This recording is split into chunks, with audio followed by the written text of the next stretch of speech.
today on Oh So Simply, we are talking about moving from a babysitter to being a nanny. Yes, this is for all of you out there who have been babysitting for a bit and are starting to play with the idea of becoming a nanny and what that means and how do you start? What's that transition look like? Okay, first of all, now I get really fuzzy on this. What's really the main differences between a babysitter and a nanny? Just briefly. Briefly. He says briefly because I make a face and I think I turned pink a little bit. It is my soapbox, you guys. There is a huge difference between being a babysitter and a nanny. There is a whole article on the difference between a babysitter and a nanny. It basically boils down to a babysitter is a short spurt person. It could be a regular person, the same person coming back. They're a short person? No, I mean, okay. A babysitter comes for very short amounts of time, so usually for a couple of hours. They're usually for date nights or for quick errand runs, or you have to take one kid to the doctor's office and don't want to take the other. Super short. Okay.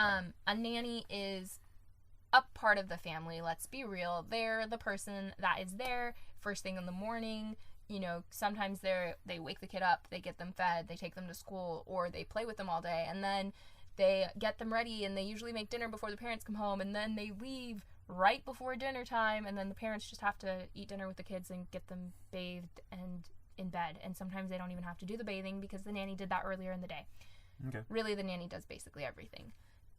That's the difference in a nutshell. Okay. Sounds good. Good to know. So, first of all, one of the main things I think is the difference between a babysitter and a nanny is that a nanny is credentialed. And what I mean by that is there isn't necessarily a specific school or like certification that you need to be a nanny, at least not in the States. I do know that over in the UK there are some specific nanny like schools, like university programs. But I don't think those are required. Like, you don't need a license to nanny, do you? You do, to work Really? for certain agencies. Yeah, for sure over there. For agencies. But like, you don't have to legally have a license just to freelance nanny, do you? I don't know.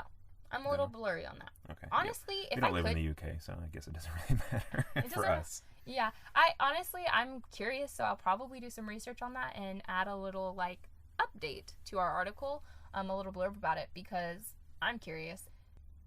I just can't imagine, like, if there were nanny classes, I would take them. Like, that'd be something I was interested in taking. Because I'm sure it's very close to the certification that I recommend you guys get if you have access to, which is an early childhood development or an early childhood education certification. Those are usually pretty prevalent in like community colleges, or you can get your associates for them through university. But they are usually good for student teachers or para-educators, which are like a second teacher in a classroom if you don't know what that is. They're good for people who work in daycares. Like, they're usually a certification that they look really good for doing any kind of job where you're working with kids really closely, especially young kids. But I do recommend, as you transition into being a nanny, just look into what those classes look like.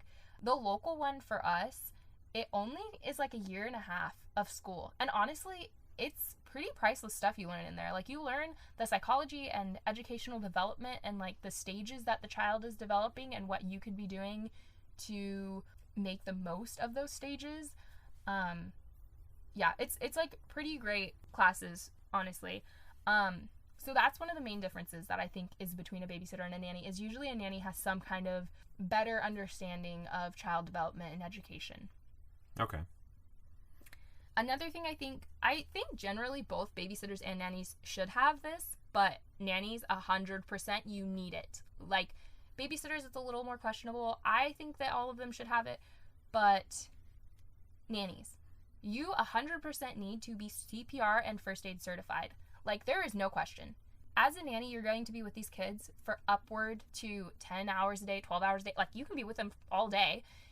You need to be CPR and first aid certified for the safety of the child. In any childcare position, safety is first priority, and that is no different as a nanny. Okay. So nannies typically need certification of some sort for the child's safety. They need some sort of better education and background when it comes to childcare. Yeah, and these aren't required. So if you don't have them and it's not in your foreseeable future to get them, don't be discouraged. This is just something that I see. These are the nannies that get hired and are desired the most, are nannies with this kind of background. Okay, so I guess here's the question. If you're a babysitter and you want to become a nanny, what do you need to do? And you're that babysitter, you don't have any certification, you don't have any special training, you don't have anything like that. What do you need to do to become a nanny? Well, if you don't have any of the certifications, aside from CPR and first aid, you should have that. But if you don't have any other specific certifications for child education, then you're going to be focusing on all of the experience you can get. So, like, any little teeny weeny bit of childcare experience you can get, you should get. You can call your family and friends and have them go on a date while you watch their kid to get some more experience. Just try to get experience with a wide variety of kids. So kids with autism, kids with Down syndrome, kids that have difficulties controlling their behaviors or emotions, working with multiples. Why do I keep calling them doubles? Working with doubles. I mean twins, guys. I mean twins. Working with twins, working with triplets, multiples, and working with a variety of ages. And sometimes, especially early on, as you're transitioning from babysitter to nanny, one of the best ways you can actually do that is become a mother's helper. It's kind of the middle ground of a babysitter and a nanny. Okay. So, if this babysitter that we're talking about who wants to be a nanny, she doesn't have any child care specific education, should she go to college? Well, okay. Here's how I personally feel. I'm thinking. Okay. Basically, no. You don't have to go to college. Should you go to college? Yes. Does it mean that you can't get a job without college? No. So basically what I'm trying to say is to start to become a nanny, honestly, to become anything in the world, there's a little bit of the fake it till you make it, but there's also just a portion of, like, know what you're capable of.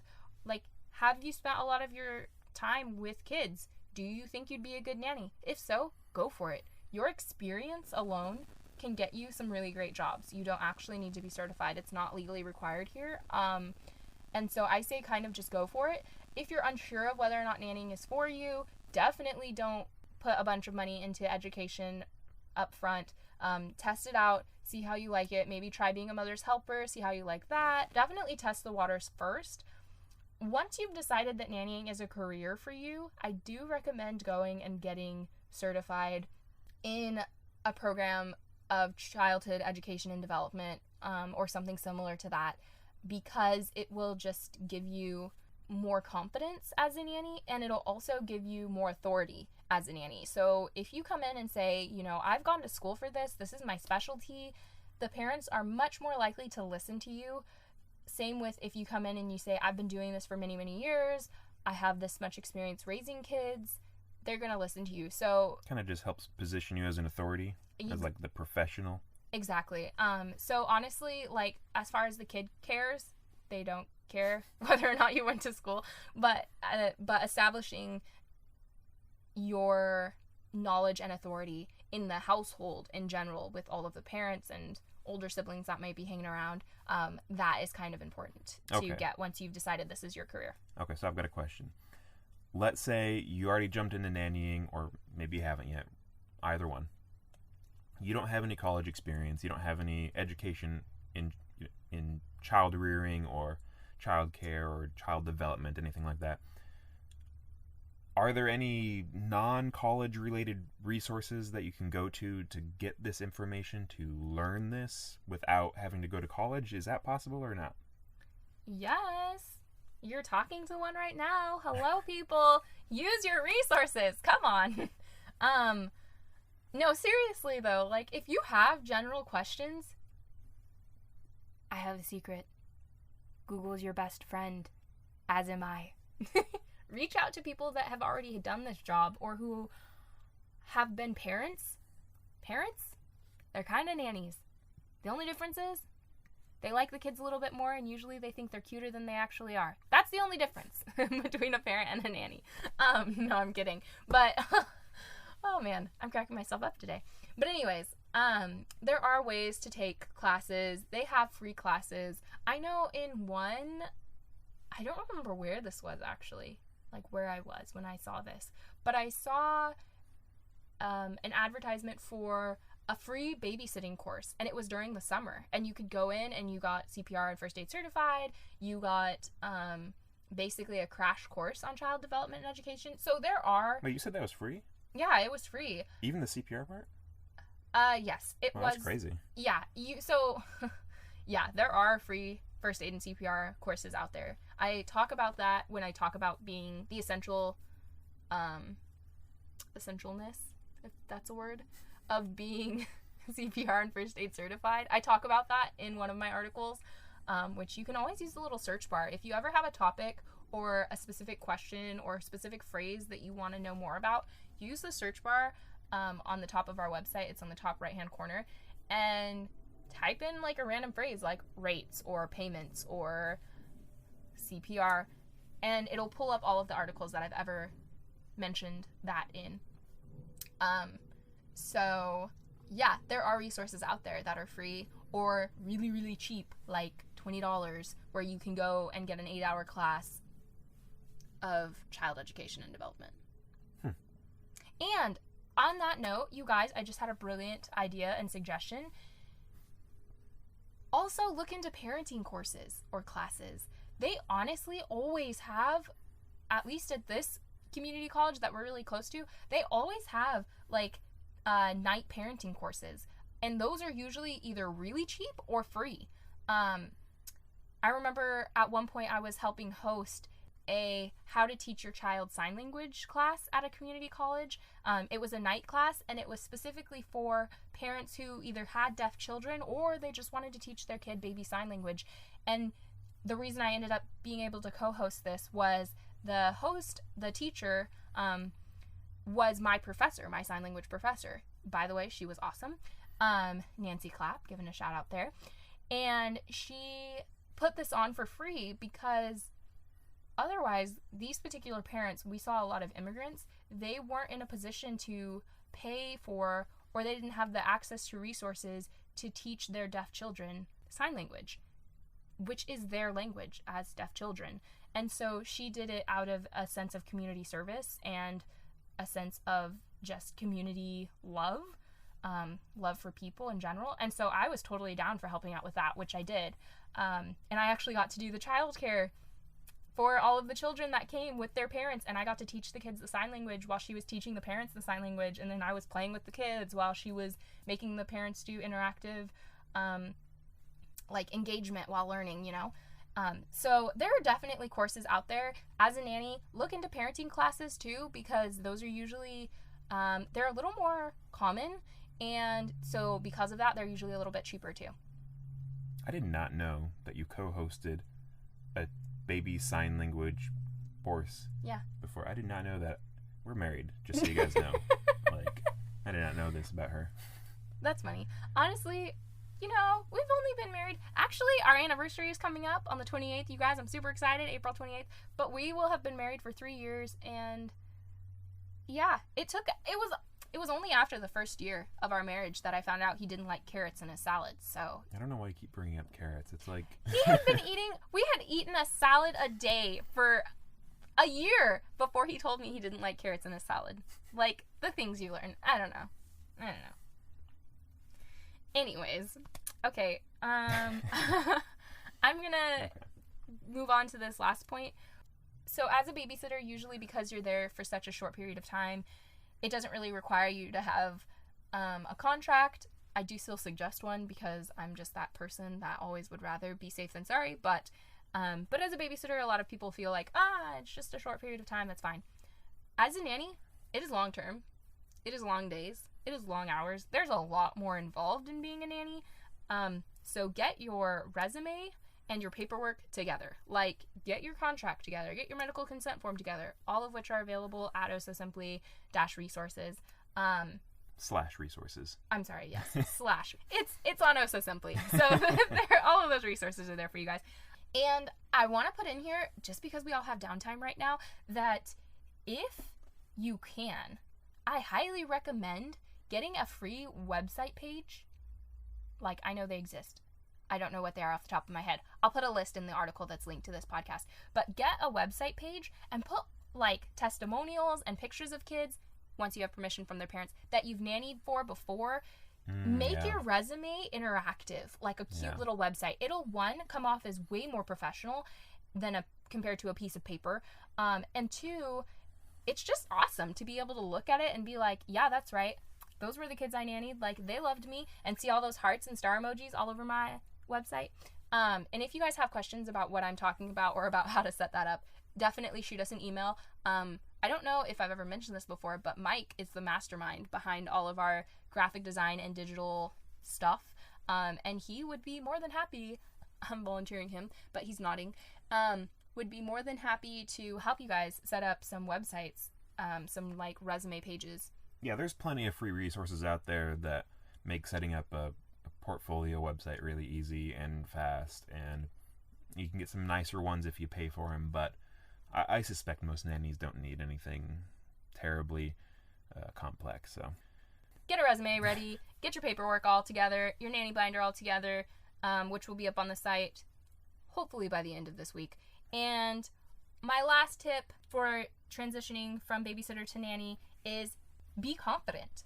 Like, if this is what you want to do, there are going to be people that tell you that nannying isn't a real job. There are going to be people that tell you that you're not going to be a good nanny. There are going to be people that ask how you're ever going to maintain that schedule or whatever. There's always haters out there, right? So be confident in your abilities. Be confident in your knowledge. Be confident in your experience. Know your worth. Please, please, please do not undersell yourself. Don't undercut yourself. Like, ask for the right price. Go to our nanny calculator. Check out what you should be making.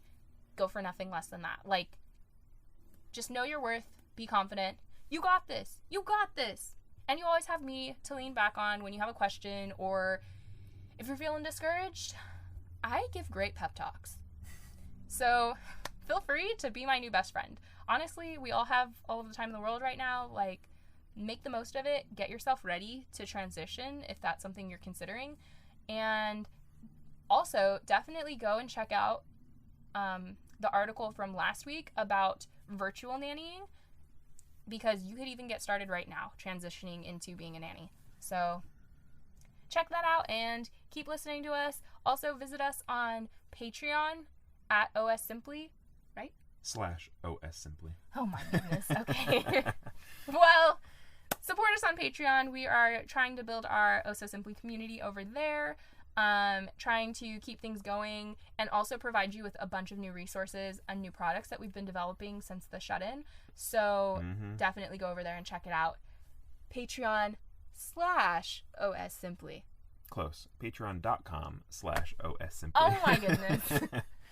Anyways, but yeah, we've been working a lot on this website, on getting this podcast up, on just all sorts of nanny-related things. So if you like what we've been doing, please give us a little bit of support. You can pledge just whatever you feel like. I think there's even like $1 subscription on there, right? Yeah, there's a $1 option. That come on, guys. $12 a year. That's a steal. That gets you access to our nanny community.